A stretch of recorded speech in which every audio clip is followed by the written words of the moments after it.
Hello, and welcome to Around the Political World with John Rothman. I am your host, John Rothman.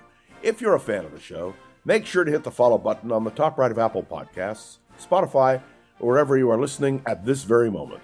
When you hit follow, leave a review or share an episode with a friend or a colleague. It helps other people discover the show, keeps us going. As I like to point out each and every day, it expands our base. Today is January 6th.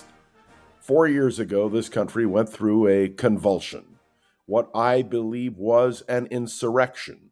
And indeed, when one reads the January 6th report by the House January 6th Committee, one understands how close we came to a coup. In the January 6th report, with an introduction by Ari Melber, one can read, and one should read, the following words. They attempted a coup. That is the most important fact about what happened. Donald Trump led an effort to overthrow the lawful government of the United States. He lost an election, exhausted the legal options to challenge it, and then tried to stop the peaceful transfer of power to the incoming administration of the president-elect. That's just a few lines from Ari Melber's introduction to the January 6th report. But those of us who have memory and who do not believe in revisionist history understand that on January 6th, 4 years ago, there was an attempted coup against the orderly transfer of power in the United States of America. Why am I raising this today? President-elect Donald Trump was the author of that coup. He summoned the people to Washington, D.C., and yes, he encouraged them to march on the Capitol. Oh, he threw in a few lines about a peaceful protest. But we knew what was happening on January 6th because we listened to the news, and we watched what was happening, and we watched the reactions, and then we watched the storming of the Capitol. It was not a peaceful protest. It was a violent protest. And the reason I am mentioning it on this January 6th is I want to remind everybody that January 6th is a very important date in American history. On January 6th, the members of the Congress gathered together to count the electoral votes. Today, such a meeting will take place. The House and Senate will authorize the casting of those votes, and Donald Trump will be declared President of the United States as of January 20th. I point this out because there is a historic sense to this day. We have had vice presidents of the United States who have had to announce on January 6th their own defeat. I remember reading about John C. Breckinridge in 1861. We all remember, if you have video, you can watch it, Richard Nixon's concession in 1961 on January 6th to John F. Kennedy. It was an able, conciliatory, powerful testimony to American democracy. And we saw it happen again when Al Gore had to concede his election on January the 6th, 2001.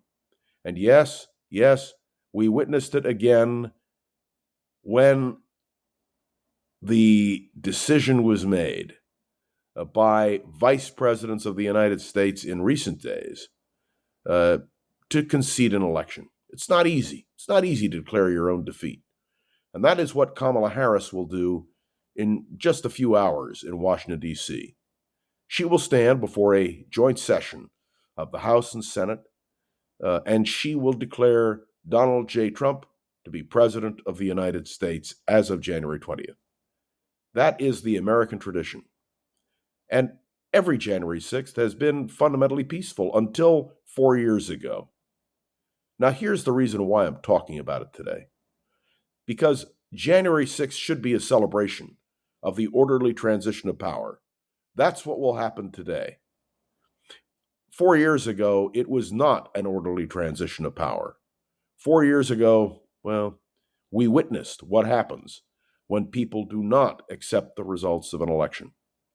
I hasten to point out that despite Republican efforts to cloud the issue, the American people have witnessed the orderly transition of power in every January 6th count, except 4 years ago. Oh, there have been protests about whether or not it was a good outcome or not. We saw it when Al Gore had to declare his own defeat and then rule out of order members of Congress who wanted to object and who said Gore really won. We saw that incredible moment 4 years ago when, at the instigation of a sitting president of the United States, there was an attempt to overthrow the results of an election. That's what an insurrection is all about. Now, Donald Trump has announced that one of his first acts as president on January 20th of this year will be to pardon those who participated in that insurrection. Yesterday, Adam Schiff, now a United States Senator from California, but as a member of the House of Representatives, a member of the House January 6th committee, announced he would reject a pardon from Joe Biden if it were offered. His logic is very clear. He did nothing wrong, and he believes that although Donald Trump may have the power to pardon people, it's wrong. And Donald Trump will have the power, and he has said that one of his first acts will be to pardon many of those, if not all of those, who participated in the January 6th insurrection. I view today as a day where we learn a lesson from history, that the strength of American democracy will be symbolized in the House chamber today, in just a few hours, when Kamala Harris will declare her own defeat and Donald Trump's victory. A far cry from where we were 4 years ago. I would remind you that Donald Trump declined to attend the inauguration 4 years ago of Joe Biden.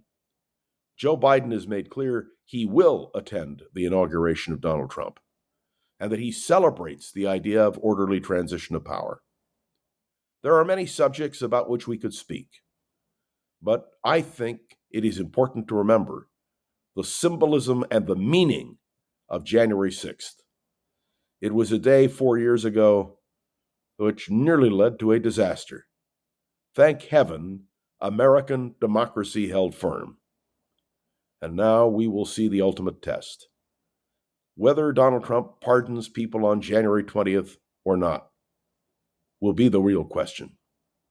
And if he does, those of us who saw, who witnessed what happened 4 years ago, we will have to reflect on the true meaning of January 6th. So today is a celebration. It is a celebration of freedom, but it is also a day when we remember how that freedom, that essential nature of American democracy, could have been snatched from us. We'll talk more about this in the days ahead, and we'll be watching what Donald Trump does. Will he pardon or not? And if he does, what will the reaction be of the American people? Thanks for tuning in to another episode of Around the Political World with John Rothman.